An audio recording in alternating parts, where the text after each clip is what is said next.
आणि आता गणेशोत्सवाच्या पार्श्वभूमीवर शासकीय कर्मचाऱ्यांसाठी एक आनंदाची बातमी आहे। शासकीय कर्मचाऱ्यांना या महिन्याचं वेतन 26 ऑगस्टला मिळणार आहे। गणेशोत्सवानिमित्त 5 दिवस आधी पगार करण्याचा निर्णय शासनाने घेतलाय। शासकीय कर्मचाऱ्यांचं वेतनही 26 तारखेलाच मिळणार आहे। त्यामुळे सरकारी कर्मचाऱ्यांना बाप्पा पावला अशी चर्चा आता कर्मचाऱ्यांमध्ये आहे। राज्य सरकारची महत्वाकांक्षी लाडकी बहीण योजनेमध्ये जिल्हा परिषदेच्या महिला कर्मचाऱ्यांनी लाभ घेतल्याची माहिती पुढे आली। राज्यभरातील 1183 कर्मचाऱ्यांनी या योजनेचा लाभ घेतल्याची माहिती महिला व बालविकास विभागाने सरकारला दिली आहे। आणखी एक धक्कादायक बाब म्हणजे लाडकी बहीण योजनेचा लाभ घेणाऱ्यांमध्ये जिल्हा परिषदेच्या 17 पुरुष कर्मचाऱ्यांचाही समावेश असल्याचं समोर आलंय। आता सरकारच्या कक्ष अधिकाऱ्यांनी राज्यातील सगळ्या जिल्हा परिषदेच्या सीईओंना या बोगस लाडक्या बहिणींवर कारवाई करण्याचे आदेश दिलेत। या कर्मचाऱ्यांवर महाराष्ट्र नागरी सेवा नियमाअंतर्गत कार्यवाही करण्यासाठी सगळ्या जिल्हा परिषदेच्या सीईओंना आदेश दिलेले आहेत। बीड अंतर्गत सुद्धा सेवार्थ आयडी लागू असलेले काही कर्मचारी यांनी लाडकी बहीण योजनेचा लाभ घेतलेला आहे असं आपल्या समोर येत आहे।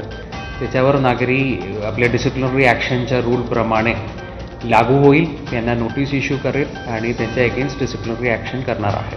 अशा प्लॅनिंग आपल्या स्तरावरून होत आहेत आणि दॅट विल बी डन। जे अनावधाने झालेलं आहे, चुकून झालेलं तो भाग वेगळा आहे, परंतु ज्यांनी जाणून बुजून जर हा लाभ घेतलेला असेल तर ती चुकीची आहे आणि त्यांच्यावरती मग ती रितसर कारवाई होईल, तो भाग वेगळा आहे। परंतु ज्या लाडक्या बहिणींचं जे दर महिन्याला आम्ही 1500 रुपये देतो ते कुठेही खंडित होणार नाही आहे, परंतु असे काही चुकीचे झालेले आहेत ते कमी कमी करत जे काही लाभापासून वंचित आहेत त्यांना त्याच्यामध्ये ॲड कसं करता येईल ते आम्ही। धाराशिव जिल्ह्यात जिल्हा परिषद कर्मचारी असलेल्या 108 महिलांनी लाडकी बहीण योजनेचा लाभ घेतला। शिक्षण विभागात शिपाई असलेल्या अनिता माळी यांनी योजनेसाठी अर्ज केल्याची कबुली दिली। लाडकी बहीण योजनेसाठी मुलीनं अर्ज केला, त्यावेळी नियम आणि अटी माहीत नव्हत्या। बँकेत किती हप्ते जमा झाले तेही मी पाहिलेलं नाही।